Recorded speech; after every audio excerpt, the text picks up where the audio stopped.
Ganahan kayo kong lechon. I'm a big fan of lechon. Makadungog ka sa sinulog meat, it brings you back home, dude. Nalaki sinugba diha nya. Ingnonon diri. Hi mga Bai! Kahapit naman ang Independence Day. Today's Bai Chats episode is dedicated to culture, specifically the Bisaya culture. Today's Bai Chats episode is in partnership with Damako Lahiko. Hashtag Damako Lahiko is a celebration of Filipino culture pinaagi sa atong 5 kasentido o senses: pandungog, panimaho, panlasa, pagtanaw, o paghikap. Enjoy!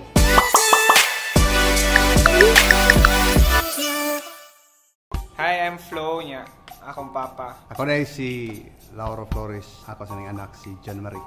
Hi, I'm Jude. I'm a professional storyteller. Hi, I'm Paolo. I'm a nurse turned kusinero. Hi, I'm Doc Savoy. I'm a dentist by profession and a content creator. Hi, my name is Bea and I am a creative communicator. Today, I am going to be flashing 11 photos that represent Cebuano culture.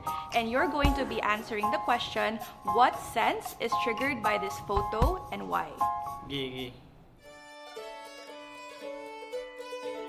Sense of taste niya, sense of smell. Taste judney. As in... Sense of taste and smell.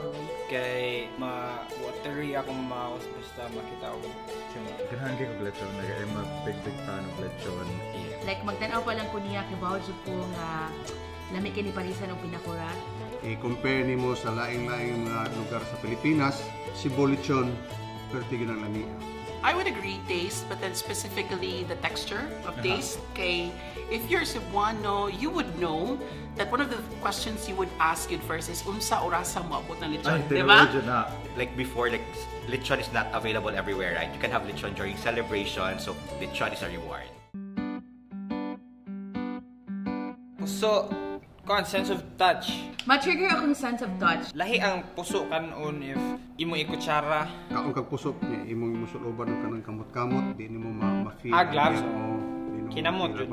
Kay parat meron imong kamot. Ana na flavor, ana ba? Because it's so convenient. You just basically eat with your hand because of the puso, the way it's packed. When I was doing research about puso, I discovered that this puso weave is just one of like 20 ceremonial weaves. Are you serious? Yes. This is called the binakik. Muni ang pinaka-common nga pag-weave no sa puso. Kulon, kuan. Sense of hearing, smell, sight. Sense of hearing ako kay sabat jud biging downtown, daghan kay manirbato, daghan kay gasyagit. Ako kay sense of sight. Activated kayo ang imuhang sense of sight because so many things are happening. I think it's where a lot of people from all walks of life melt. Ako, sense of smell. Kolon is kolon. Naging siya distinct smell. Like even though magpiyong ka makibaw, ka na nakas kolon. Aside sa mawagtang imong relo. Joke. Hala!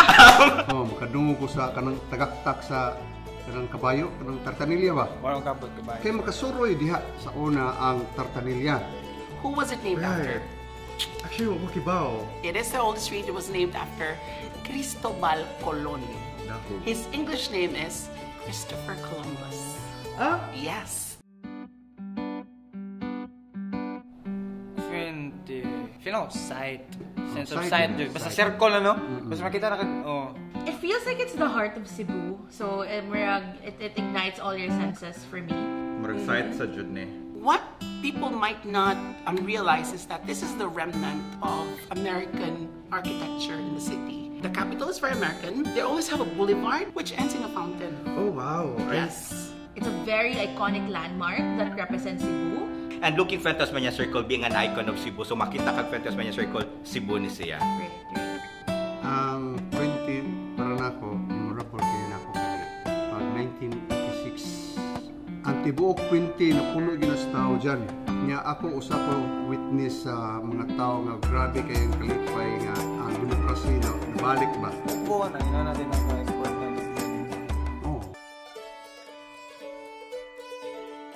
Sense of hearing. Definitely sense of sound. Still the same. All my senses, at ang pinaka-grabe tingali ma-ignite is the sense of hearing. Being a Cebuano, growing up in a sinulog gali, motokar ang Batubalani, I don't know, even looking at this picture, it makes me teary-eyed. The music, the cacophony of people coming together, especially during the sinulog, and especially during the masses. I haven't been to a mass in like ages.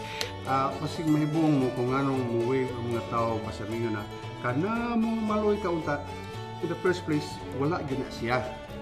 Gumikan sa imong feeling, sa imong emosyon ba? Kada bang nilalan mo tuyuon ba? Mura na ang imong kamot ba? Question, what is Batubalani? Batubalani sa gugma, magneto ng gugma. Abi lang ako bato as in bato nga bato and balani ka wala sa kibaw. That's what Batubalani sa gugma is. Di ko religyoso pero kabaw ko ana. It changes your perspective on it, diba? This for me is first of all kay sound also. Sense of sight. Yeah, same as with me, hearing and sight. After sa worship, kanang worship ang art side sa sinulog. For me, it really ignites my sense of hearing, especially when you listen to the sinulog beat. I was originally going to say sense of sight because it's very colorful, but then when you said sound, I kind of agree because as a Cebuano, lahi iragin kong makasugod na kagdungog anang drum beat, no? Even though you are outside of Cebu, but if ever makadungog ka sa sinulog beat, it brings you back home. Mangga sa Cebu, I would say, gusto mo sa sense of sound. Sense of taste. Sense of taste and smell. Tanani mo sa mangga, like, makakita mga magdul na gano'n ka magtutunay mong laway. At the moment you open it, you can smell it. Parang ako, ang kaning mangga, usa ni siya sa attraction sa Cebu. Definitely sense of, well, smell for me, yapon. Smell for me, that heady scent of mango in the air. You can actually taste it from the smell. In fact, kung mapili, kas palingkin mo, sa man mapili, kukunin mo, simuton. Diba? Kung asno, makabaw ka kung asno mo. So, for me, this is sense of smell, definitely. Taste and smell, like kung maagi nagikagtabuan, kibaw na dyan ka, inighawan mo sa tabuan, you have the scent of success. Kanang inigluto ni mo sa buwan, imong tibok balay, manimahog buwan. Yes. Okay ra gyud kaayo kay inigaon po ni mo worth it gyud siya. Definitely. Smell jud nga isog kaayo nga Pilit. mobilit pa jud. Mobilit. In fact, I had a lot of friends, okay, foreign friends who would tell me that Filipinos in general smell like the sea or buwan. It does make sense if we do smell like the sea. Because we're an archipelago, we're a group of islands. Sense of smell. Panimahon ako na pingunin ko.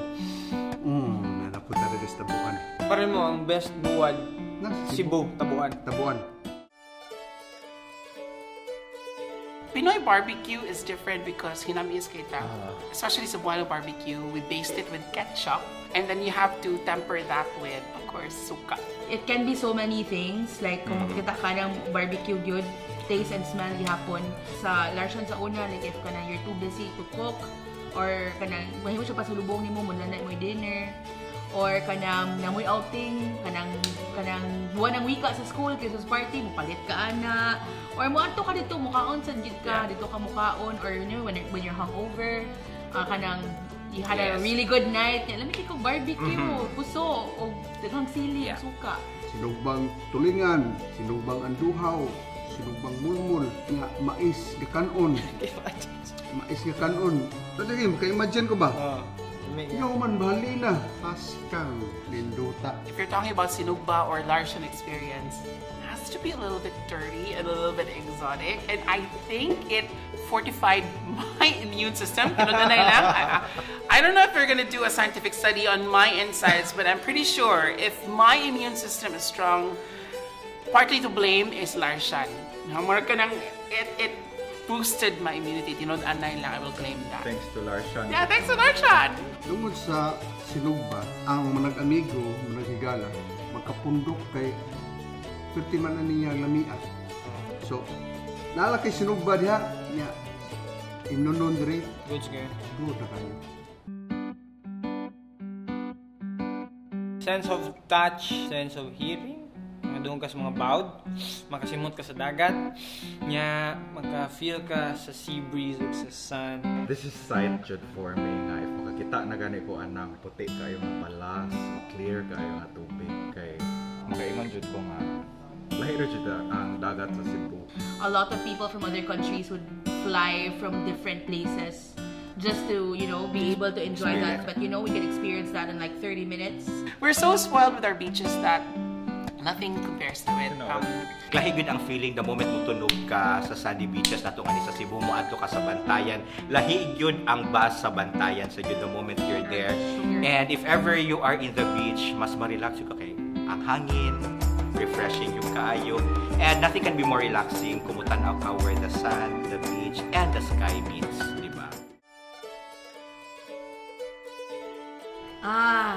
Sense of sight, sense of smell, sense of kanang hearing. It's just so refreshing. You're way above there, but somehow it makes me feel super grounded. Kaya ako mo kung matubag ani nga sense kay sight jud kat kag bukid ni mo makitaan puro green nga kang kanindot ana aside from beaches nga madali-dali na to adto. Yes. Kay madali-dali jud biya na to Yes. adto ang bukid. Proud ang Cebuano sa kabukiran nato kay gawas nga limpyo siya. Nindot ang environment silbi niya, ang hangin. As an environmentalist, that's not even forest cover. We would consider that, an ecologist would consider that denuded. Lahi po siya nga bliss kung naa ka sa bukid. The highland part of the city itself is 80%. We're only enjoying 20% of flatland in the city. So there's so much to explore. If you go up, if you go higher, keep it clean, leave only your footprints, the same way that you would respect the ocean, and leave only footprints and not garbage. I think we should give the same respect as well to the highlands of Cebu. Right. And take photos only. Take photos on. So there you have it, mga bay, the different ways that us Cebuanos celebrate the Filipino culture through the 5 senses as shown to us by our guest today.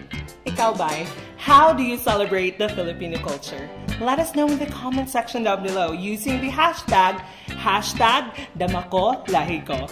And let's be proud of our Filipino culture, mga bay. Bye!